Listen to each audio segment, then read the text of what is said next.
Last week I left off talking about employees, employers, being self-employed. In the section in this study on money and wealth, in this section we've been looking at how to acquire money and wealth. And I want to finish up that part of that section and then get on to the other ways of acquiring wealth. And I want to talk about unions here briefly, because unions go along with employment, employers, and those kind of things. And I don't believe I've ever really preached on unions before, and so I did want to talk a little bit about that.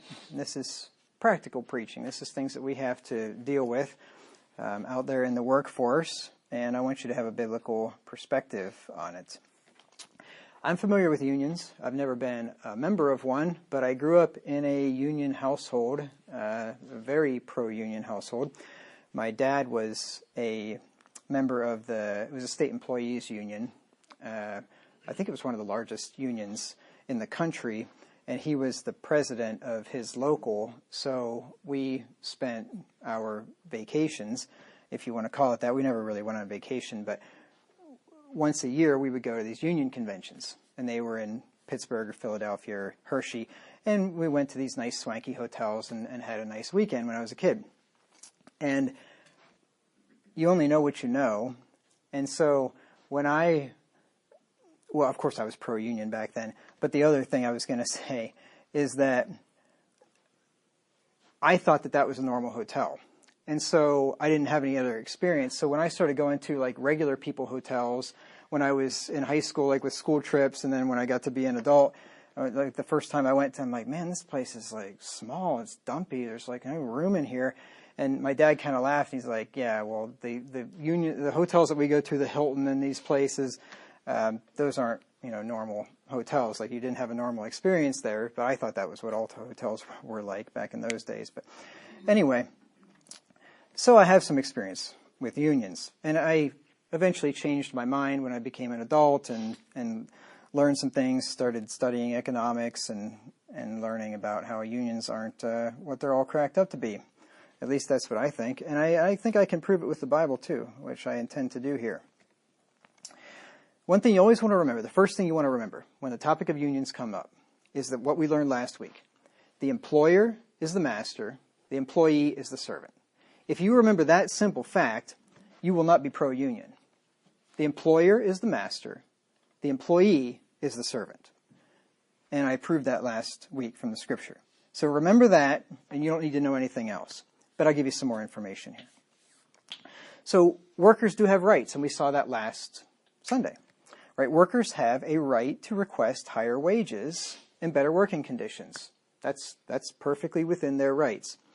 And employers have a right to grant or deny those requests. That's within the employer's right. If a worker doesn't like his wage or his benefits or his working conditions, he can quit. We talked about that last Sunday. We're not in a forced labor situation. We're not in labor camps in Siberia, and it's just unfair that we only get paid what we get paid. If you don't like what you get paid, quit, go somewhere else, get another job, right? So you have the right to ask, you don't have the right to demand. Workers have a right to collectively ask for higher wages or something.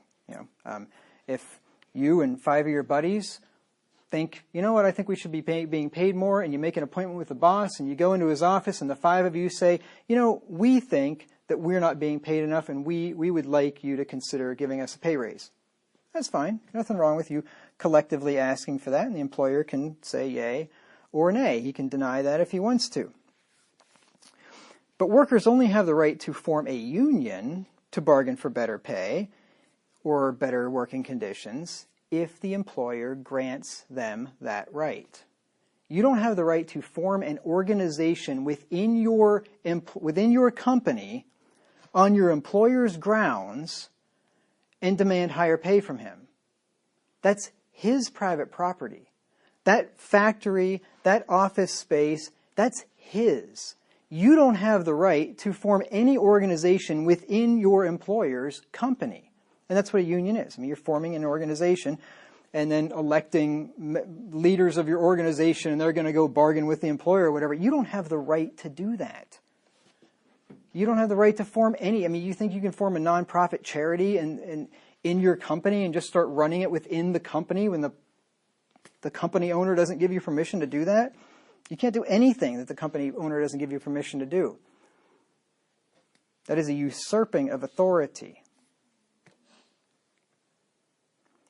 Part of the problem is, the mindset is that company owners don't own their company, that it's not their private property. You know, the company owner doesn't have the right to do what he wants. And that's with the Civil Rights Act of 1964. That's part of the problem here. Company owners can't do what they want with their own property. They can't deny certain people to serve certain people if they don't want to. And they should be able to. It's their private property. They should be able to do whatever they want. My kitchen is my own private property. Nobody has the right to bang on my door and say, serve me a meal. No, it's my kitchen. I'll serve you if I want to, right? A company's property owner is no different. So I think that's where one of the reasons why people get mixed up here is that they somehow think that if you start a company, it's public property. It's not public property. It's private property. That company owner can do whatever he wants. I really think people need to understand that. If the employer doesn't want his workers to unionize, he has the right to fire anyone who tries to do so. It's his company. It's his property. And I used to work for a man that did this, or threatened to do this very thing. In Pennsylvania, it was a manufacturing company. Most of the people, it was electronics manufacturing, most of the people that worked there were workers on the floor. I was in the engineering department, so even if they would have tried to unionize, I wouldn't have been part of that anyway, because typically the people in the offices aren't part of the union anyway. But I had heard, this didn't happen while I was there, but prior to me being there, I had heard stories where there were rumblings out on the floor of starting a union, and word got up to the owner, and he said flat out, you start a union here, I will close this shop down right now. I'll close this whole business down. Multi-million-dollar thing, I'll shut it down immediately. You will not unionize in this place. And I don't blame him. It's his company. It's not theirs. You just work there. You don't like it, go somewhere else. It's his company.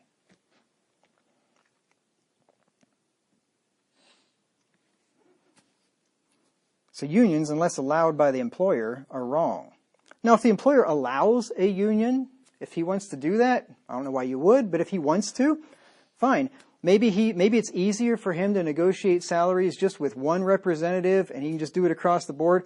Be a really dumb idea. Why would you give everybody a raise when half of them are bums? You know, I mean, it makes no sense, right? Some people work really hard, some people don't. Why would you give them all raises? That makes no sense. But anyway, if an employer wants to do that, fine.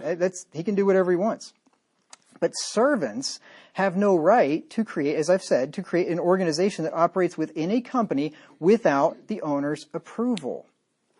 And I was just thinking about this last night, and a verse came to mind, and then a couple other ones came to mind. The earth can't bear this kind of thing. You say, well, that's strong language. The earth cannot bear unions. You say, where in the world are you getting that? Proverbs 30, 21 through 22. Proverbs 30, 21 through 22. Here's the principle. For 3 things the earth is disquieted, and for 4 which it cannot bear. For a servant when he reigneth, and a fool when he is filled with meat. That's the first thing the earth can't bear, a servant when he reigneth. A servant is not supposed to reign. A servant is not supposed to be in control. A servant doesn't give the orders, he takes them. The earth cannot bear a servant when he reigneth. That's exactly what unions are. Servants reigning. Servants telling the master what he's going to do. And otherwise, if you don't, we'll strike. We will break our contract with you and we will strike. We will stop working when we signed on the dotted line that said we would work. And it's interesting there. It says that the earth is disquieted. If you're familiar with the history of unions, this doesn't happen anymore, I don't think. But boy, back in the day, union strikes got violent. People died. There were shootouts. That's why these company owners had to hire the Pinkertons to come in and restore order. I mean, these people were trying to burn the place down, shooting at scabs, as they call them. Anybody that actually wants to work, like wants to do what they said that they would do. And the rest of the bums want to go out here and strike, and the scabs try to break the striking line, and they're beaten and killed. And just go read some of the history of unions. It's crazy. Totally crazy. The earth can't bear it. I can't bear it either. It drives me crazy. It is unseemly. It is unseemly for servants and masters to flip places. Unseemly. Turn with me to Ecclesiastes 10, 5 through 7. I should say it's unseemly to do so in an unnatural, revolutionary way. Now, if the master goes out of business for whatever reason, and many of them do, and a servant has a good idea and is entrepreneurial, and the servant ends up eventually employing his old employer, that's fine and dandy. That's fine. If the natural course of events happens and people switch places, hey, that's no problem. But when workers overthrow the man who hired them and start dictating what's going to happen in the company, that is wrong. It's called communism, for one thing. That's exactly what the communists wanted.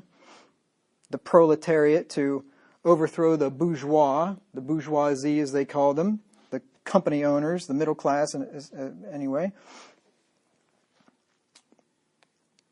Ecclesiastes 10, 5 through 7. There is an evil which I have seen under the sun, as an error which proceedeth from the ruler. Folly is set in great dignity, and the rich sit in low place. I have seen servants upon horses, and princes walking as servants upon the earth. Now, that's just not right. It is not right for servants to be on horses when princes are walking. It's not right for the people who are supposed to be serving to be the ones who are elevated and are at a high rank, and the ones that are supposed to be served are the ones that are doing the serving. It's not the way it's supposed to work. The rich are not supposed to sit in low place. If you're a rich company owner, it's because you got there more than likely by working very, very, very hard and building a company, and you deserve what you have. And you shouldn't be sitting in low place while some union boss sits there and demands what you're going to pay people and what you're going to do. That's why, in my opinion, you got to nip these things in the bud. That's why you got to do what my old company owner, Rick Turner, did. You tell him, you even try it, I'll close this company down. I will fire every one of you. Because you let the camel's nose under the tent, and before you know it, you're being dictated what to do. And then you're going to be paying every lazy bum $50 an hour to do menial work. Unskilled labor. It's like that. Did you hear about that strike they had here? Oh, it was only maybe within a year ago. The dock workers strike. You remember that on the East Coast? Might have been the West Coast too, but in the East Coast I remember. Dock workers, they were going to strike. And they weren't getting paid enough. And I just assumed, they must be getting paid, just a pittance or something. They're upset about this. Stupid me. Starting salary was like $85,000 a year for the lowest man on the totem pole starting off. And most of these guys were making over six figures, loading and unloading Connex boxes, basically. And the bigwigs were making, over $200,000, and they wanted to strike. And in their demands, they demanded that the employer could not automate anything. So no automation whatsoever. No machines that would save any labor, nothing like that. That's what they demanded. They wanted more money, and they wanted no competition. Why do you think American automakers haven't been able to compete very well with foreign automakers? One of the big reasons is the UAW, the Auto Workers Union. Right? They drive wages up to nosebleed levels, way higher than the market would ever have them to be, and then the companies can't be profitable. How in the world are you supposed to be profitable paying far more than the labor that you're paying is able to produce? Servants have no right to demand concessions from their master. An employer has the right to do whatever he wants with his own company and pay his workers whatever he has agreed to pay them. Turn with me to Matthew chapter 20. Remember that this is the principle. You remember this principle, and you'll know all you need to know about unions. You think, well, without unions, we'd all just get paid a dime an hour and we'd all be in poverty. Was there a union in Henry Ford's plant, in his auto plant? No, there wasn't. No, not for a long time anyway. Back when he was paying workers $5 a day. You think $5 a day, that's nothing. Do the math. $5 a day was a lot of money. That's $25 a week. In the day when an ounce of gold cost $20. He was paying them more than an ounce of gold a week. You know what an ounce of gold is worth now? Almost $3,000. $3,000 per week. What's that? $150-some thousand per year in, that's the equivalent back in those days. He was paying his assembly line workers over $150,000 per year in today's dollars to work on an assembly line. Without a union.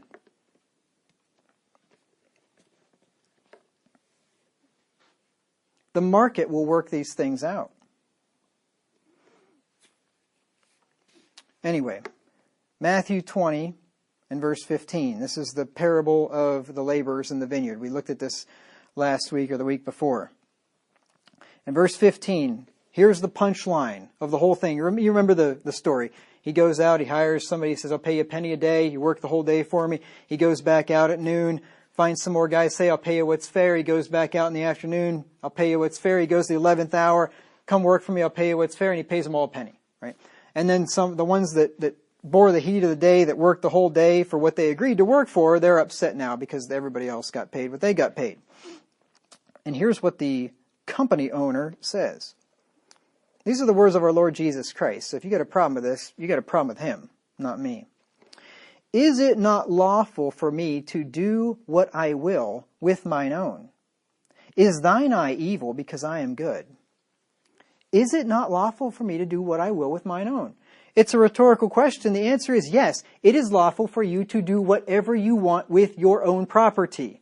I mean, assuming, obviously, that you're not breaking the law of God, and you're not killing people and stealing from them and whatever else.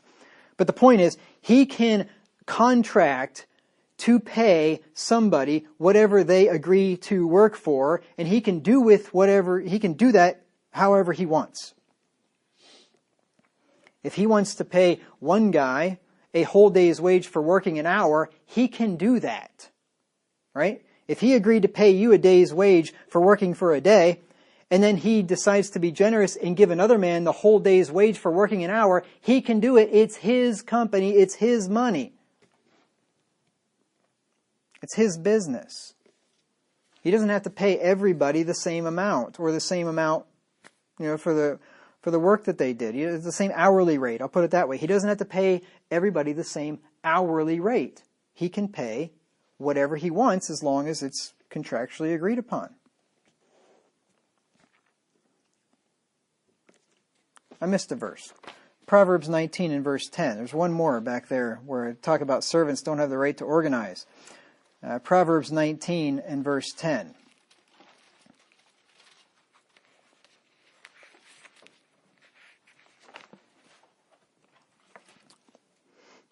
Delight is not seemly for a fool, much less for a servant to have rule over princes. You see the principle.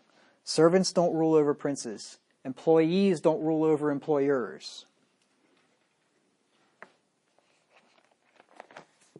People got everything all backwards these days.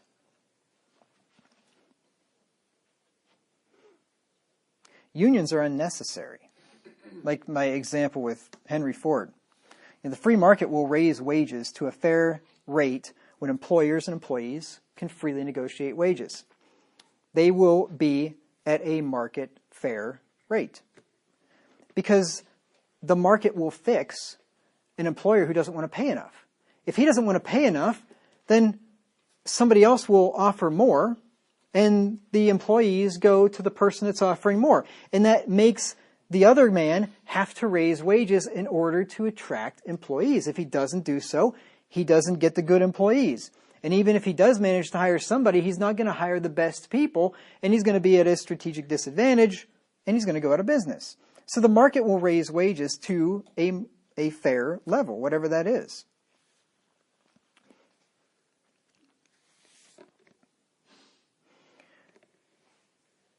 People don't understand, I don't think, the nature of the free market and what the free market does.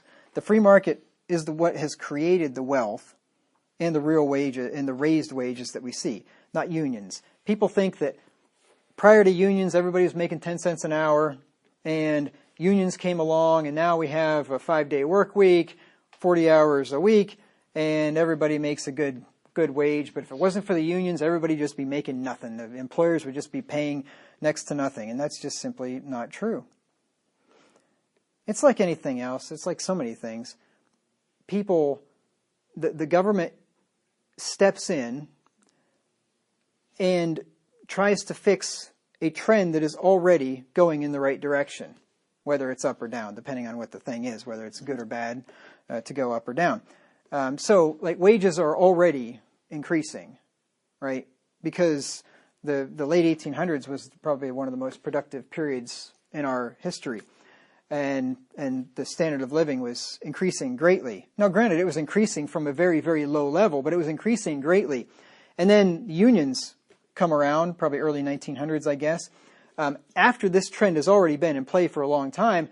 And then wages continue to increase after unions come along and they say, see, look at what the union did there. If it wasn't for the union, you'd be back when it was like in the 1700s. They forget to tell you that the wages were already increasing because of capitalism, because of equipment, labor-saving equipment that could make people more productive than they would have otherwise been. And that's also why the amount of hours people work can decrease. Because when you can produce more and more through machines, then you don't need to work nearly as many hours because you can produce a lot of stuff in a smaller amount of time. So naturally, then the work hours come down too. It's not the unions, it's the free market. It's like the war on poverty. Poverty had been going down for a long time, basically since the Industrial Revolution. And then along comes LBJ in the 1960s and says we need to declare war on poverty. We need to get rid of poverty. And the government throws millions and billions of dollars trying to get rid of and eradicate poverty. And you look at the poverty line and it just goes steadily down. And when the war on poverty starts, you don't really even notice anything. It just keeps going steadily down. Right? The war on poverty didn't do anything. It didn't cause any poverty to end. As a matter of fact, the rate of poverty would have gone down at an accelerated pace if it wasn't for the war on poverty, I do believe. Because when the government throws money at anything, all they do is make it worse. The free market was able to overrule what the government was trying to do. If you think about it, if unions bring prosperity, then why don't we go over to Bangladesh, to these poor people, one of the poorest countries in the world, why don't we just force all their companies there to unionize and then force them to pay $50 an hour? And all these people in Bangladesh will be wealthy like we are. They just need unions, that's all. What's going to happen if you unionize all the shops in Bangladesh and force them to pay $50 an hour? There's not going to be any shops in Bangladesh. And the people are going to be a lot poorer than they are right now. Unions do not raise, well, they do artificially raise wages, but ultimately unions do not bring about prosperity. They destroy prosperity. It's just that the free market is so good at creating prosperity, it can create prosperity in spite of unions. It's amazing these companies can still stay in business with unions in them, but they do because that's how powerful the market is. It's like the same thing with minimum wage. I mentioned minimum wage here a few weeks ago, and I didn't mention one thing that I wanted to mention now. If the minimum wage is so good, and if all we need to do to get everybody to have a living wage is just raise the minimum wage, then why don't we raise the minimum wage to $100 an hour? Let's just raise it to $100 an hour. Every one of us is going to be making a couple $100,000 a year.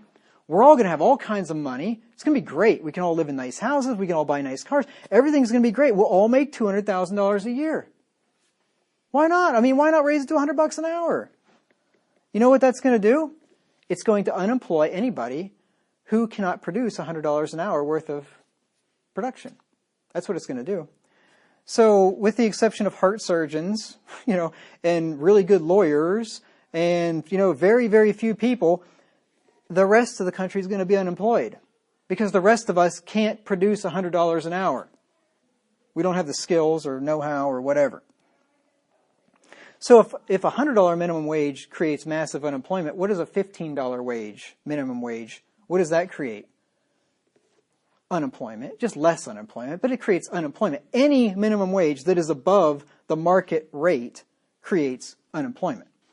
$100 minimum wage would unemploy pretty much all of us. A $15 minimum wage will unemploy kids, people that have no skills, right? People that are very low on the employment ladder, fast food workers and things like that.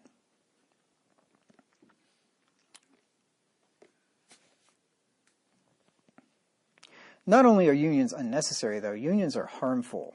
Because unions oftentimes seek to increase wages above the market rate, which will cause companies to become unprofitable and go out of business. Why do you think GM went bankrupt years ago? A big part of it was the wages that they had to pay. These sky-high wages. And these the pension. Their pension was another big problem, which I guess companies started those pensions in an effort to attract workers or something, but it's a very, very bad, pensions are a very bad idea, especially in a time when life expectancy continues to increase. Now it's decreasing, so maybe pensions wouldn't be such a bad idea, but when life expectancy was increasing and people were living longer and longer, and then retiring earlier and earlier, and you're paying people to sit on their butts and do nothing for 20 years or something, try to run a business like that when you're paying who knows how many former employees to sit on their butts and do nothing for years and decades of their life. Amazing any of them stayed in business at all. But unions also disincentivize hard work and diligence because all workers get wage increases, get raises, regardless of performance. That's how they work. Everybody gets a raise. And it's like union mindset has crept its way into public education too. Everybody gets a diploma. I mean, does anybody actually fail high school anymore? I mean, I don't know. If you show up, does anybody not get a diploma? I've never heard of anybody like not getting one if you actually showed up and did anything at all. Everybody gets a diploma. Everybody gets a prize. Everybody's a winner, right? Right? This is that kind of mindset. We're all in this together. If I ever hear that term one more time, I'm going to commit an atrocity. We're in this together. I hate that term from the pandemic years. We're in this together. Ooh.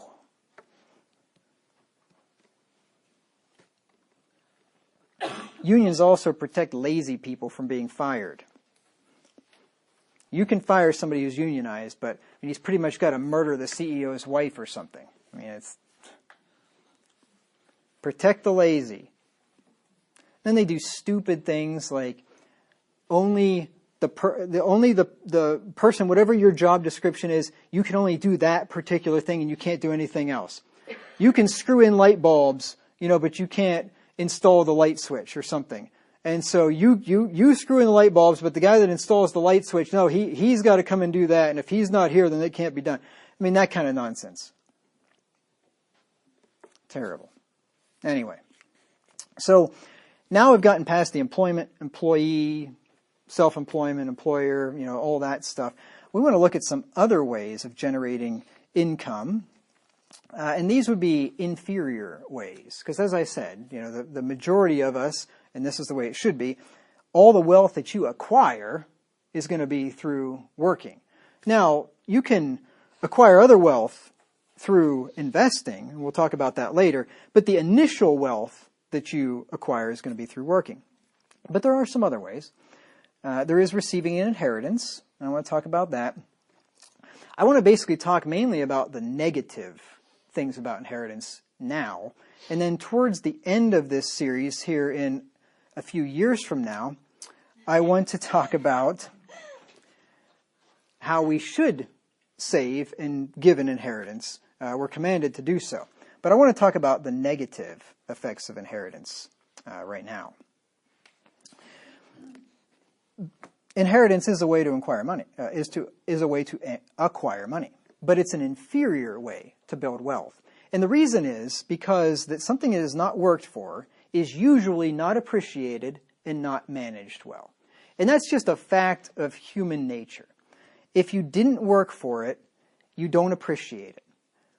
I don't know the statistics, but I imagine if you did a study and you looked at college students, the college students whose parents or somebody paid and gave them a free ride to college versus the college students that paid their own way, I would be willing to bet huge sums of money that the graduation rates and the GPAs are going to be far higher for the students who paid their own way than for the students whose parents paid for the whole thing and gave it to them. I would bet money on that.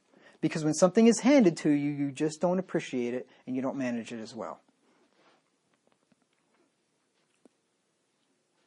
I mean, take a child, give him some kind of a toy, whether it's a big expensive toy or a small toy or whatever. See how he treats that toy, and then make him save up money for months or years to buy that same thing and see how he treats it. I guarantee he's going to treat it very differently. That's just how it works. Here's a quote from The Millionaire Next Door. This book that I've told you about a few times. I'm going to be quoting from it quite a bit here in this study. It was written by Thomas Stanley and another guy. I didn't write his name down. But anyway, these two researchers. And these guys did a ton of work for this book. This book was the result of, I think, decades, many years at least, I don't remember, but many years of a lot of research. And they interviewed thousands and thousands of millionaires and wealthy people, and they learned a ton of things, many of which they would not have expected when they embarked on this journey. But here's what they had to say about parents who give financial gifts to their children. Now, this is not an inheritance upon death, necessarily. This is what a lot of wealthy parents do, is that they give gifts to their children, their adult children, while they're still alive. And they think they're helping them, and the research shows that in many cases, they are not actually helping them. As a matter of fact, they're hurting them. Here's what they say. Note that in 8 of the 10 occupational categories, he's talking about the 10 occupational categories that the children of wealthy people tend to go into. Okay, so he gave those categories. And he says in 8 out of 10 of them, okay, gift receivers, that's the adult children, have smaller levels of net worth, that is wealth, than those who did not receive gifts. Okay, the gift receivers have smaller levels of net worth than those who did not receive the gifts. Now, again, you'd think this seems like it's backwards. You have 2 children, maybe they're from the same family, maybe they're not from the same family, but anyway, you got two children, they both make the same amount of money, and one of them, the parents give $10,000 per year in gifts. And the other one, their parents give them nothing in gifts. And despite these children these adult children making the same amount of money, the ones who don't receive the 10 grand a year have more net worth than the ones who do receive the 10 grand a year. And you say, how is that possible? Because all it does is spur consumption. The ones that get the gifts just spend more, they don't live within their means, and they expect more gifts, and they get used to a consumptive lifestyle. Later on in the book, they go on to say, many of the most highly productive sons and daughters receive no wealth transfers whatsoever. No inheritance, no gifts, no nothing. Yet, as we have discussed in chapter 5, that's one reason they're wealthy. Why are they wealthy? Because they didn't get money from their parents. That's why they're wealthy. There are a lot of things that seem to be counterintuitive regarding money. I talked about in the first installment of this series how people that look like they're wealthy aren't. You know, most people, you look at people driving the nice new cars, especially new luxury fancy cars, you think, oh, those people got money. No, they don't. They don't have any money. They got a big car with a bunch of debt. That's all. They don't have any money. And children who receive gifts, you think that they would be the ones that are wealthy. You think, well, you get them off to a good start. You know, you give them a gift, maybe you give them a down payment on a house, or maybe even buy them a house, and they're going to be off to a good start in life. And now they're going to be able to build wealth. Nope. The data shows that you just set them, you just embark them in a life of consumption, and they're not going to build wealth. Strange as it seems. I got more quotes for you on that in a minute. Inheritances often turn out to not be the blessings that they first appear to be. Let's look at Proverbs 20 and verse 21. Proverbs 20 and verse 21. Inheritances are good with wisdom. If you got wisdom, an inheritance is a good thing. If you don't have wisdom, an inheritance is at best just not helpful.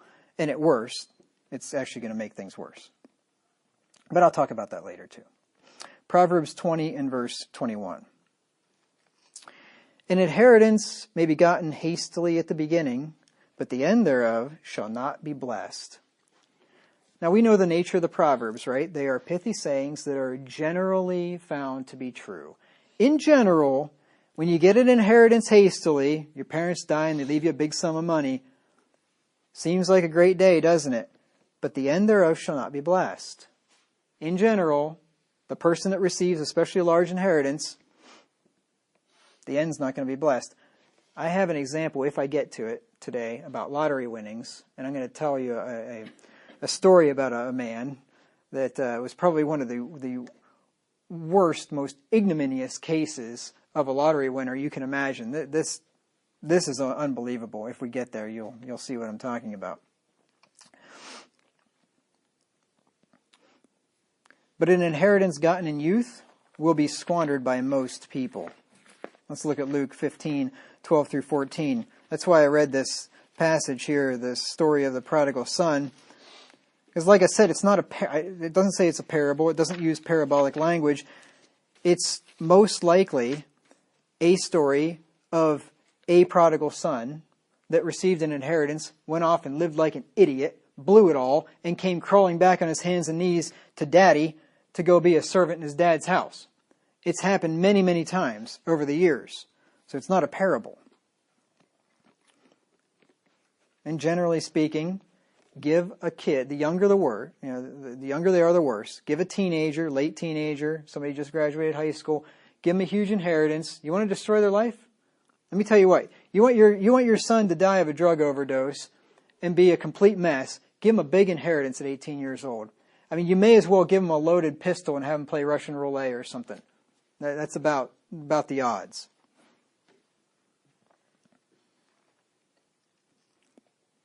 If you're going to leave a big inheritance to your children, make sure it's when they're a lot older and they've proven themselves to be wise. But I'll talk about that later as well. Luke 15, 12 through 14.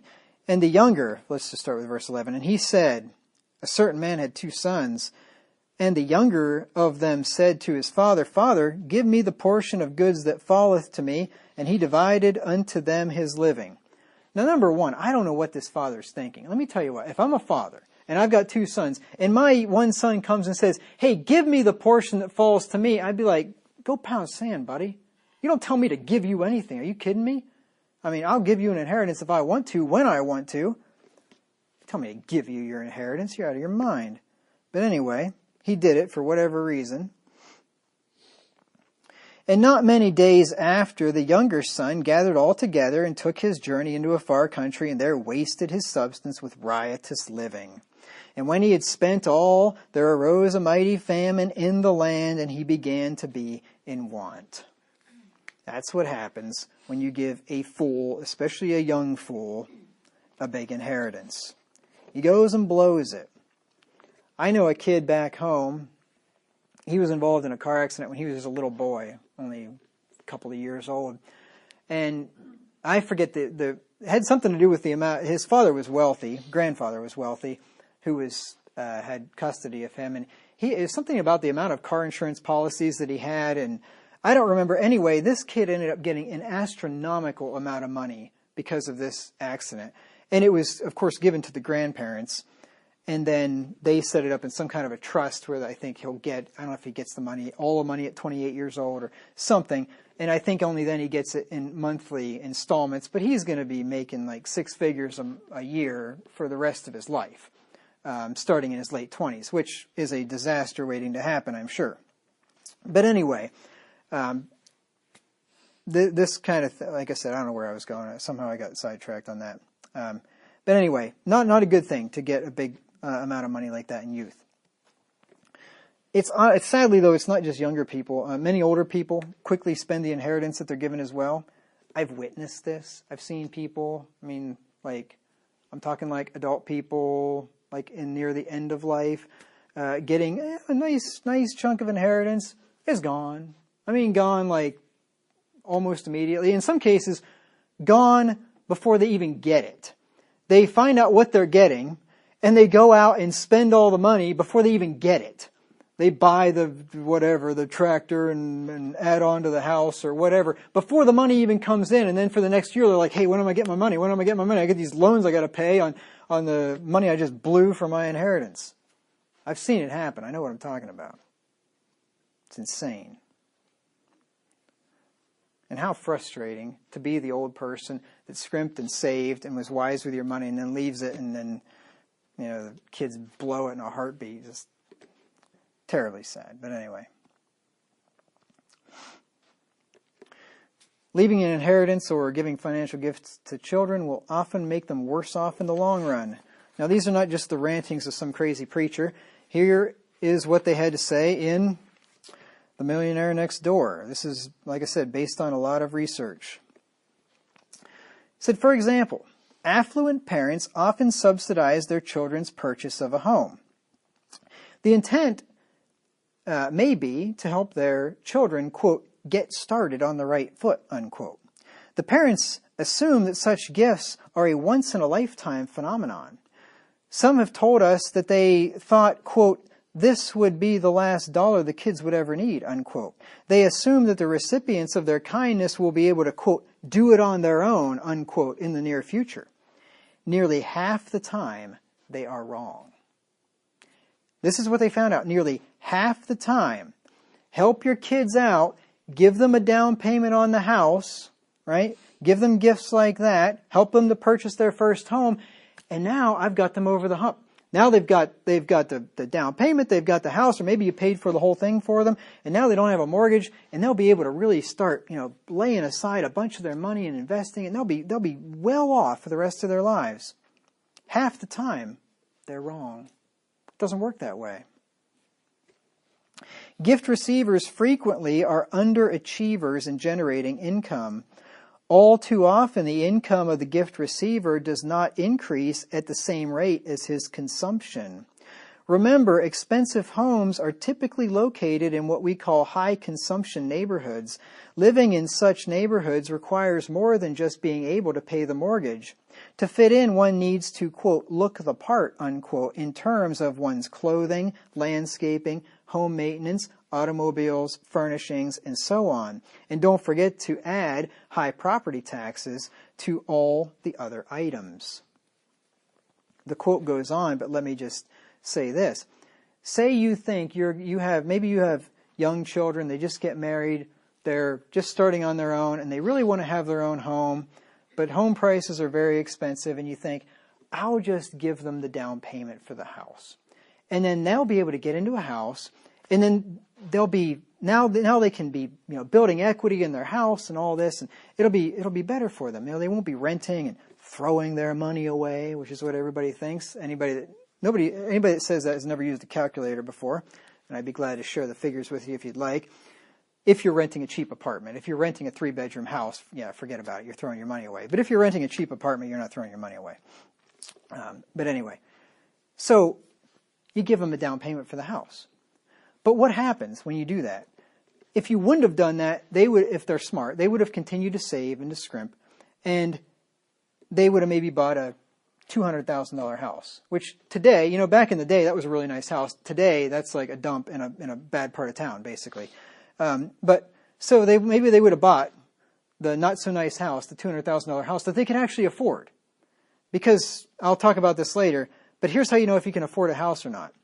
You got a 20% down payment. Your mortgage payment is less than 25% of your take-home pay on a 15-year mortgage. That's if you can afford the house. If your mortgage payment is more than 25% of your take-home pay on a 15-year, you can't afford the house. If you got a 30-year, and you have a 30-year because, you know, you can't afford the 25% take-home pay payment on a 15, you can't afford the house, right? Well, what happens is, so these kids that would have bought the $200,000 dump and then paid it off and maybe eventually were able to, you know, to upsize to something nicer, what are they going to do now? They're going to buy a $375,000 or whatever, maybe a $300,000. They're going to buy a $300,000 decent place, except they can't afford it, right? The payments are too high. They're too much of their take-home pay. They're going to be debt slaves for 30 years, right? So what have you done? Have you helped them? No. Really, you haven't helped them. You've just got them into a cycle of debt and poverty. They're going to be what is called house poor now. Their house is going to be too much of their monthly income. Seems like a nice thing to do until you really think about it, and in many cases, it's not a nice thing to do. I continue with the quote. Thus, a gift of a down payment, whether full or partial, can place a recipient on a treadmill of consumption and continued dependence on the gift giver. But the majority of these recipients' neighbors, more likely than not, receive no cash gifts from their parents. They are much more content and confident about their lifestyle than most gift receivers are. Many gift receivers in such situations become sensitive to the need for continued economic outpatient care. Economic outpatient care is the phrase that these authors use to refer to wealthy people giving their adult children money, you know, to help their adult children out. Economic outpatient care. Their orientation may even dramatically change from a focus on self-generated economic achievement to one of hoping for and contemplating the arrival of additional gifts. Underachieving income producers in such cases find it nearly impossible to accumulate wealth. So in this case, he's talking about wealthy people. So maybe wealthy people, they help their children to get a house in a nice neighborhood, right? They give them a down payment, they get this house in this nice neighborhood. And maybe they give them some money every month. You know, they're giving them some, you know, $1,000 a month or something to help them out with the mortgage payment. But guess what? Now they're living among people that actually are making their own way, maybe, you know, and they got to live like those people, and they got to drive a car like those people. They got to dress like those people. They got to throw parties like those people. They got to send their kids to private schools like those people. And before you know it, all of a sudden they can't keep up with this lifestyle. They're living in a place and they're living among people that are out of their league. It doesn't work.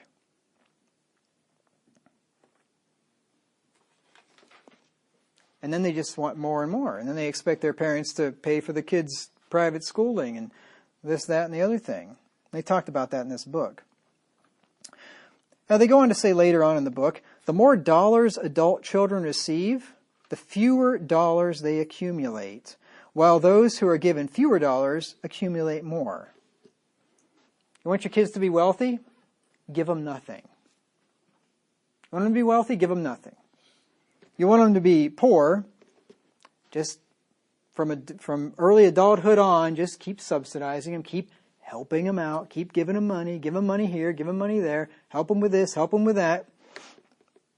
Keep them poor, keep them dependent on you. This is a statistically proven relationship. Yet many parents still think that their wealth can automatically transform their children into economically productive adults. They are wrong. Discipline and initiative can't be purchased like automobiles or clothing off a rack. In a way, I feel bad for the children of wealthy people, because you grow up with a certain standard, and chances are you may not be able to make that standard yourself without your parents continually helping you out your whole life, and you become a dependent. I just feel bad for them. And there's got to be a lot of pressure there to live up to your parents' level of wealth, and you may not be able to do that. And then as parents, what are you going to do? Are you going to let Johnny just be an average Joe Blow slob living in a normal house? Or are you going to keep giving Johnny money his whole life so that Johnny can look like he's doing well, so that you look like you're doing well because your children are?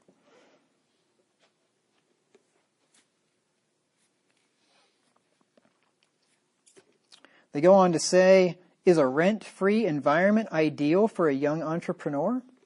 Because some parents think, well, wealthy parents, I want my child to be a business owner. I want him to start a business, so I'll let him live here rent-free, and that way he can get on his feet and get his business going, and and I can help him out that way.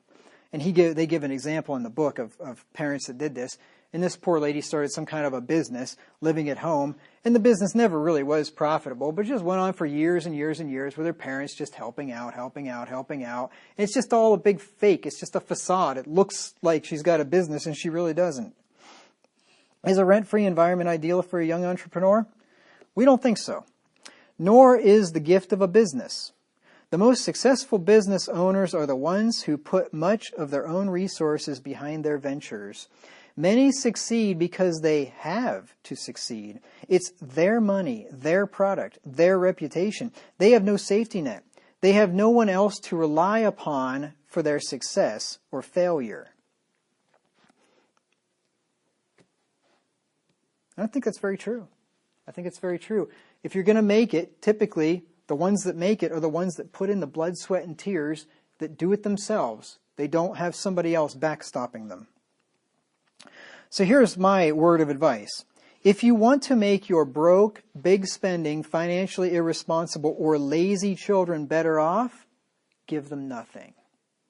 Now, I'm not talking about your wise, diligent, frugal children. I'm not talking about that. I'm talking about your broke, big spending, financially irresponsible, or lazy children. You want to make them better off? Give them nothing. Give them nothing. And then maybe reality will hit them in the forehead like a 2x4, and they'll get their acts together. Maybe. But sadly, that is the opposite of what most parents do.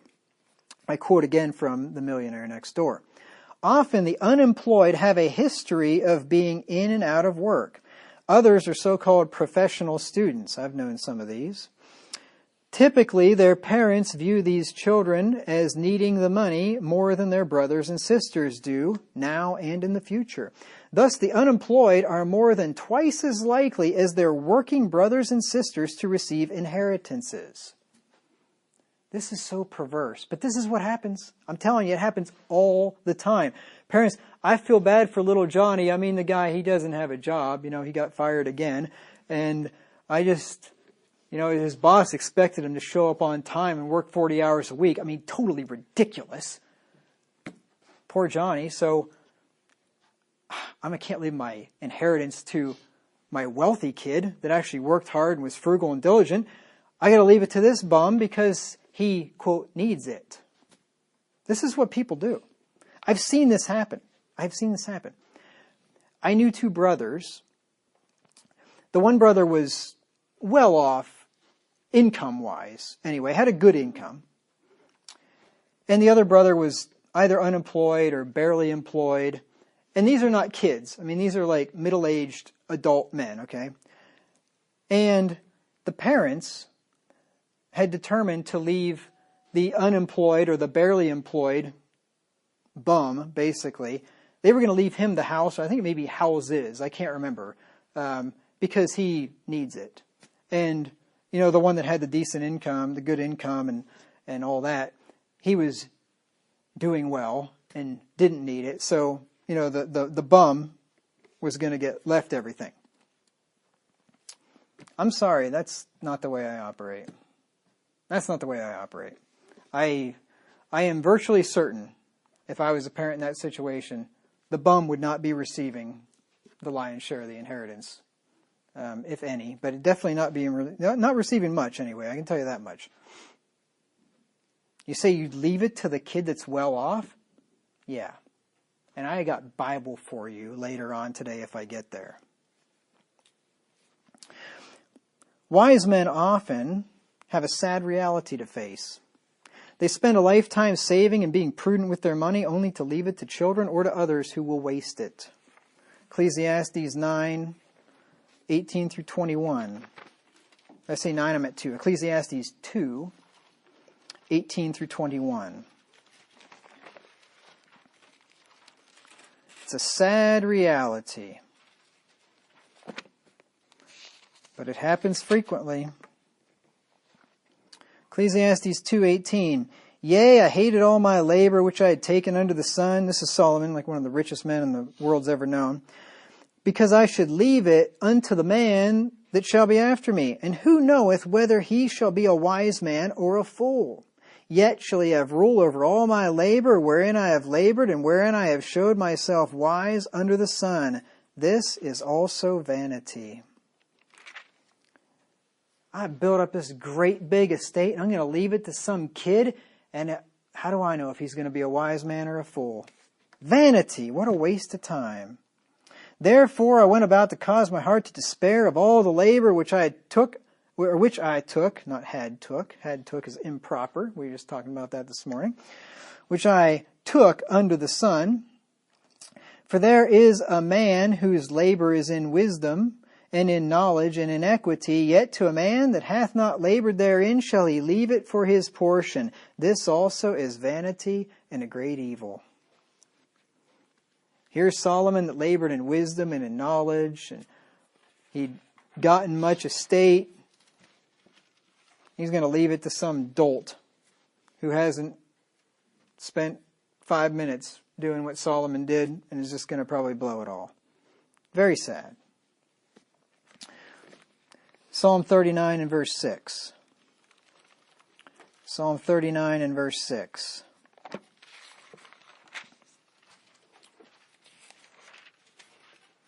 Surely every man walketh in a vain show. That's a good description of American culture right there. Walking in a vain show, everybody looks like they're doing great and they're all broke. Surely they are disquieted in vain. He heapeth up riches and knoweth not who shall gather them. And that's what happens a lot of times. So deciding who to leave his wealth to is a very difficult decision for a wise man.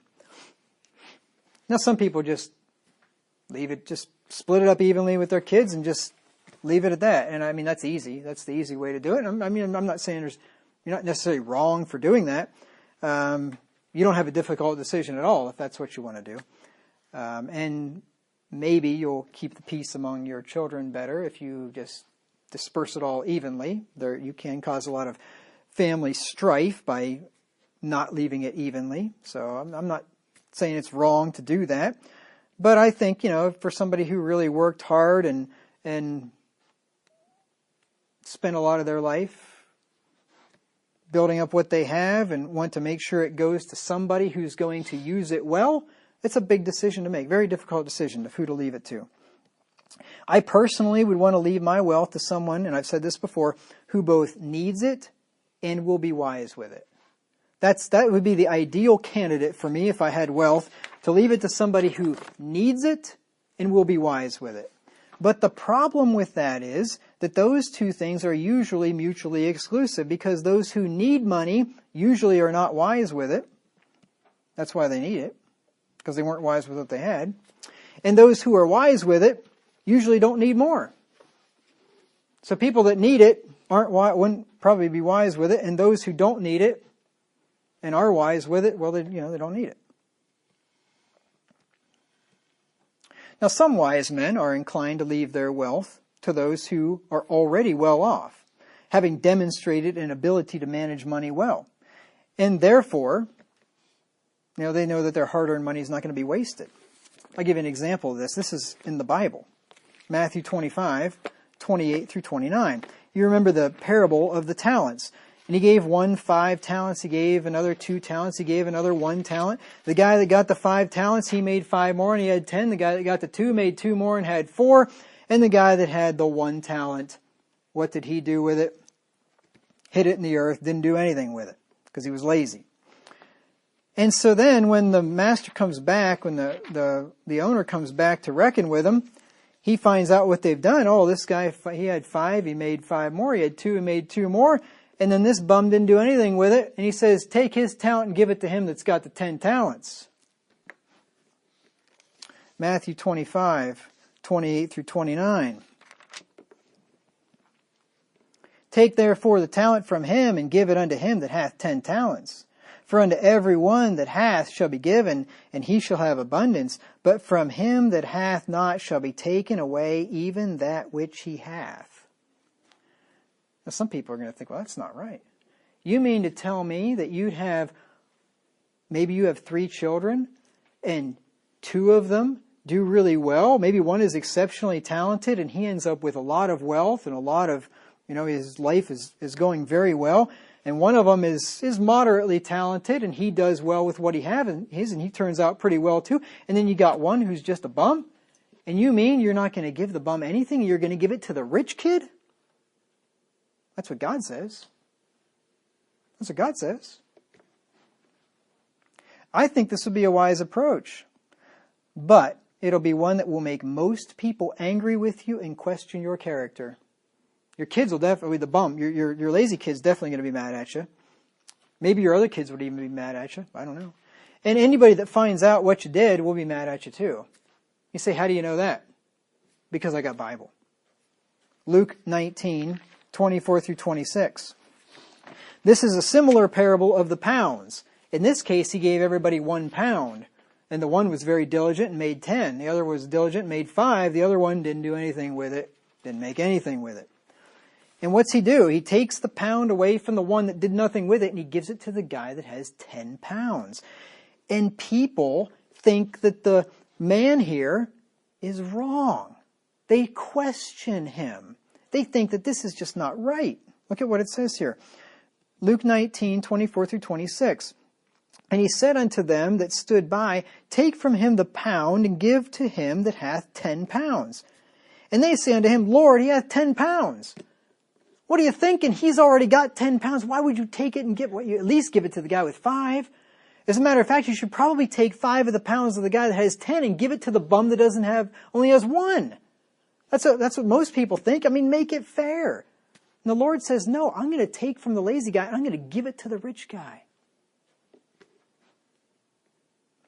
So if you do that, if you don't leave an equal inheritance and you leave it to your wise children that are actually going to use it well and not blow it all, just expect people to be angry with you, that's all. Except you're going to be dead, so it ain't going to matter anyway, right? I mean, if it's an inheritance after you're dead.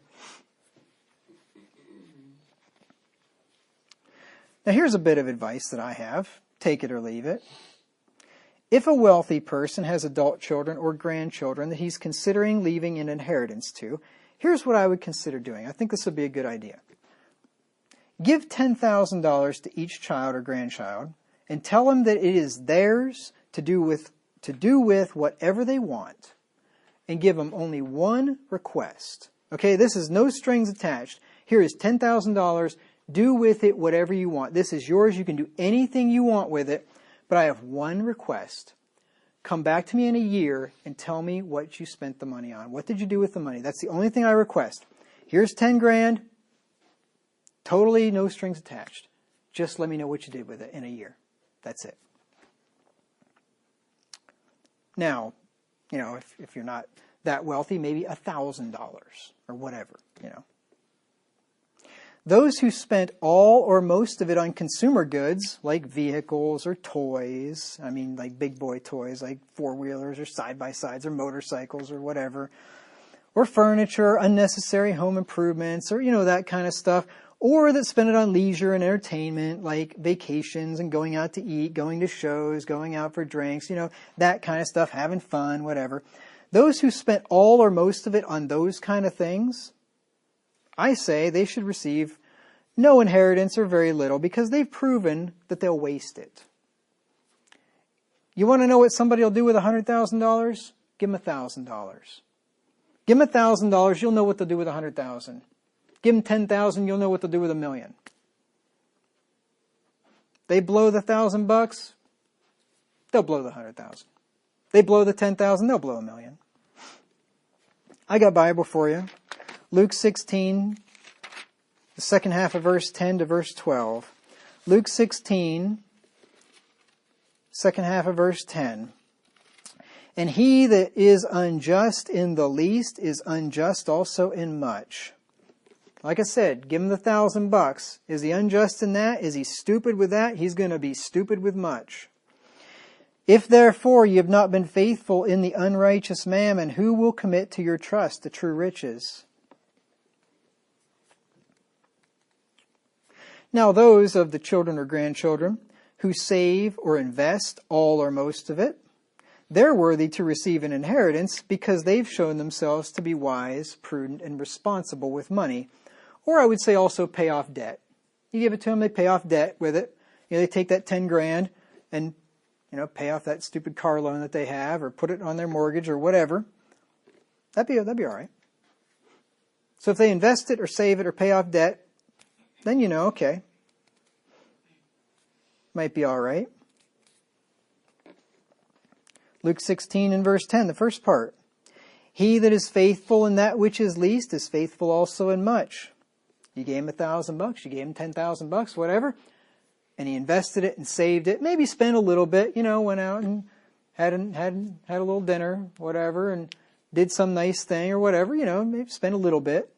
But the vast majority of it, saved it, invested it, was wise with it.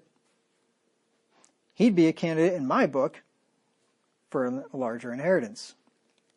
But the ones that blew it, look, I didn't work my entire life and build up the wealth that I have to give it to somebody who's going to waste it. I'm sorry. No thanks.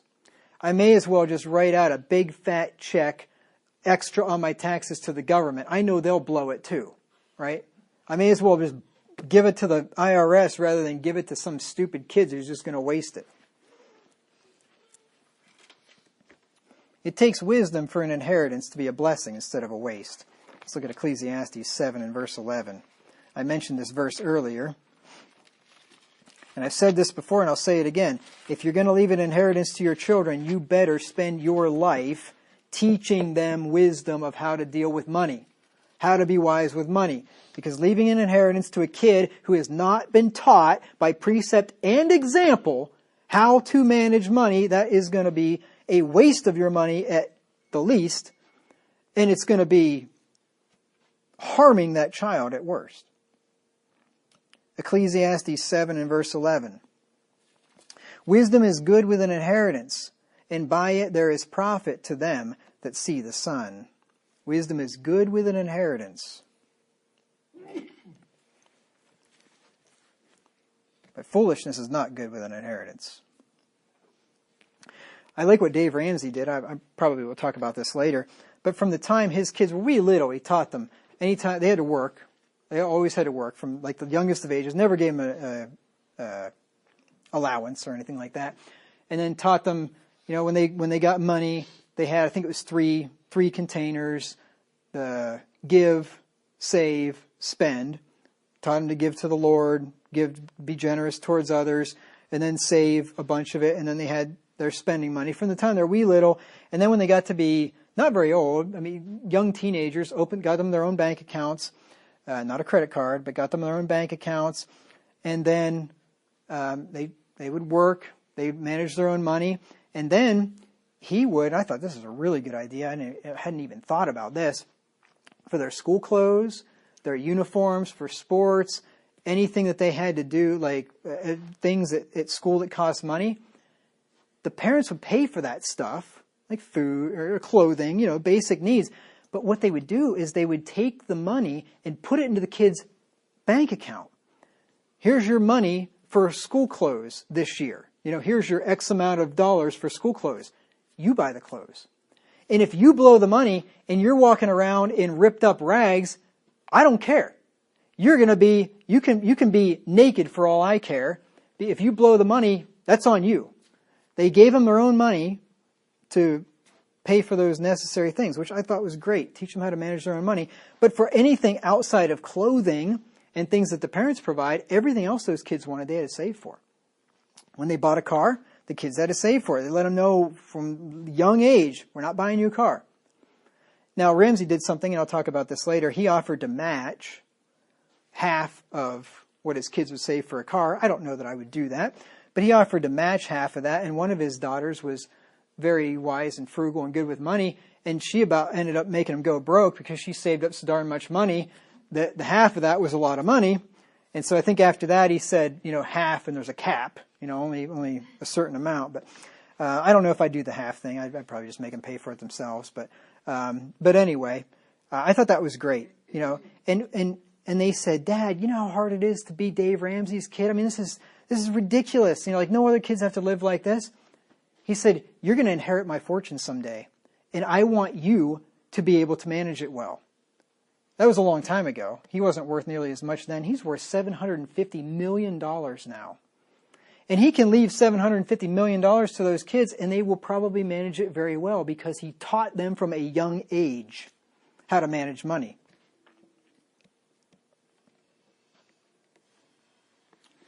Now, wisdom's good with an inheritance, but the prosperity of fools will destroy them. And I'm not going to get to the rest of the study, so this is going to be the last verse for today. Proverbs 1 and verse 32. Proverbs 1:32.